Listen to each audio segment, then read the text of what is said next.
তো বন্ধুরা তোমরা কেমন আছো? আশা করি ভালো আছো।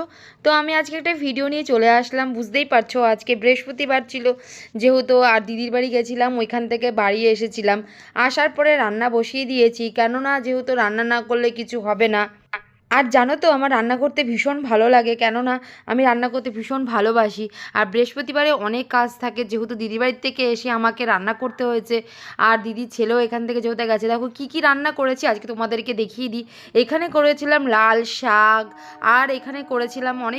এরপর তোমরা দেখতে পাচ্ছ এখানে আমি ঠাকুরের, যেহেতু আমাদের দরজার এখানে অনেক দিন ধরে আমাদের পরিষ্কার করা হয় না, তার জন্য ভালো করে আজকে দরজাটা ভালো করে পরিষ্কার করে নিয়েছিলাম। কেননা বাড়িতে কেউ কাজ করে না, আর তোমরা তো জানো আমি একটু বেশি কাজ করতে ভালোবাসি, যেহেতু আমার কাজ করতে ভীষণ ভালো লাগে। তোমরা তো সবাই জানো আমার বাড়িতে একটা ছোট্ট ক্ষুদে শিশু যেহেতু থাকে, এত দুরন্ত যেহেতু আমাকে প্রত্যেক দিন ঘর পরিষ্কার করতে হয়। আর এদিকে দেখতে পাচ্ছ চাদর আমি চেঞ্জ না করলে আমার হয় না, আমি রেগুলার একটা চাদর চেঞ্জ করি, প্রত্যেক সপ্তাহে আমি চাদর চেঞ্জ করি, কারণ আমার ভালো লাগে না। আমি একটু পরিষ্কার পরিচ্ছন্ন পড়তে ভালোবাসি। জানি না কার, সবাইকেই পরিষ্কার পরিচ্ছন্ন থাকাটা উচিত, কেন এটা হাইজেনিক ব্যাপার আছে। পরিষ্কার পরিচ্ছন্ন থাকলে নিজের শরীর মন সবই ভালো থাকবে।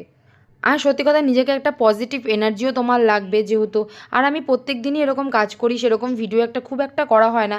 এরপরে চলে এসেছি ঠাকুর ঘরে। দেখো ঠাকুরের বাসন টাসন সব মাজা হয়ে গেছে, যেহেতু বৃহস্পতিবার ছিল, ভালো করে তেঁতুল দিয়ে বাসন। তো যেহেতু বৃহস্পতিবার আজকে আমি ভেবেই নিলাম যে আজকে মা লক্ষ্মীকে একটু দুধ দিয়ে অভিষেক করব, ভালো করে দুধ, গঙ্গার জল, মধু সব কিছু দিয়ে অভিষেক করব এখানে। আর আমার মা লক্ষ্মীকে অভিষেক করতে সত্যি কথা বলতে ভীষণ ভালো লাগে।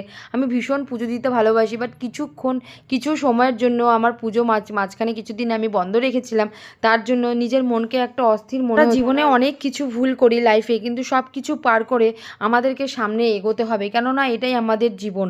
আর মা লক্ষ্মীকে কত সুন্দর লাগছে দেখো, পরিষ্কার পরিচ্ছন্ন করে অভিষেক করে এখানে আমি রয়েছি, কেননা মা লক্ষ্মী হচ্ছে ধন সম্পদের সম্পদ। যেহেতু আমরাও বাড়িতে যখন কেউ থাকি তাকেও আমরা যেহেতু পরিষ্কার রাখি, মা লক্ষ্মীকেও সেরকম আমরা অভিষেক করে সুন্দর করে। আর বৃহস্পতিবারটা একটা খুবই মাহাত্ম্য দিন, সেই দিন মা লক্ষ্মীরই দিন। ওই দিনকে একটু ভালো মতন পুজো না করলে নিজের মনটাকেও ভালো লাগে না।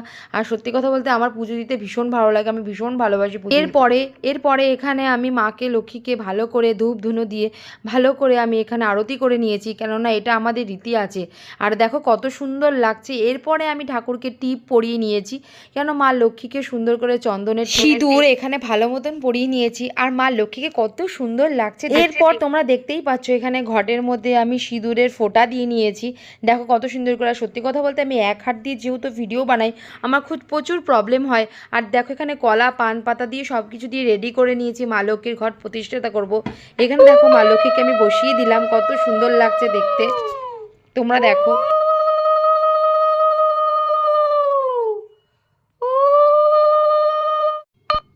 মা লক্ষ্মীর মুখটা দেখলেই মনটা পুরো ভরে যায়, সত্যি কথা বলতে। আর এই দিনটা এতটাই একটা সুন্দর দিন, বৃহস্পতিবারে প্রত্যেকটা দিনই মনে হয় সুন্দর করে পুজো দিই। আর সত্যিই পুজো দিই। আর যেহেতু আমার ঘরে প্রচুর গোপাল, রাধা কৃষ্ণ গোবিন্দ সবাই আছে, গোপাল আছে, যেহেতু সবাইকে আমাকে দিতে হয়।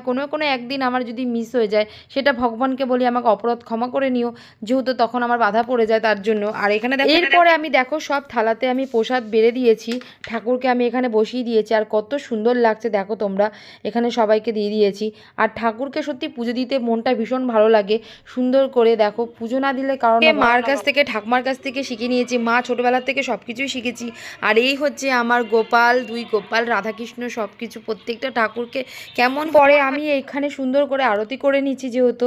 আর পুজো দিতে সত্যি আমার ভীষণ ভালো লাগে। তো ভিডিওটা এটুকুনি ছিল, কেমন তোমরা হয়েছে অবশ্যই কমেন্ট করে জানাবে।